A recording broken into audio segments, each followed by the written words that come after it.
સાબરકાંઠા જિલ્લાના હિંમતનગર તાલુકામાં આવેલ મહાવીરનગર 4 રસ્તે પંચદેવ મંદિરે, કાંકરોલ રોડ ઉપર આવેલી મહાકાળી માતાજીના મંદિરે, ગોકુળનગરમાં ગોકુળેશ્વર મહાદેવ મંદિરે, છાપરિયા 4 રસ્તે ભીડભંજન હનુમાનજી મંદિર સહિતના વિવિધ વિસ્તારોના મંદિરોમાં ધામધૂમથી તુલસી વિવાહનો પ્રસંગ ઉજવવામાં આવ્યો હતો.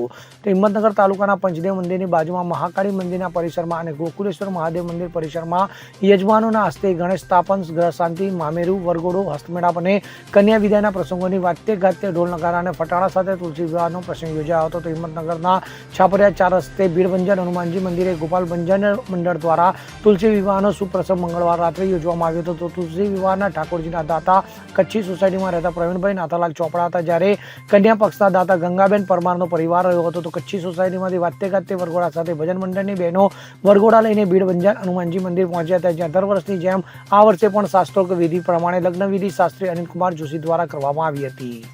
Bureau report CN24 news. હવે જુઓ દેશ દુનિયાની તમામ ખબરો તમારી આંગળીના ટેરવે. ઉઠાવો મોબાઈલ અને Google Play Store પરથી ડાઉનલોડ કરો અમારી CN24 ન્યૂઝ મોબાઈલ એપ.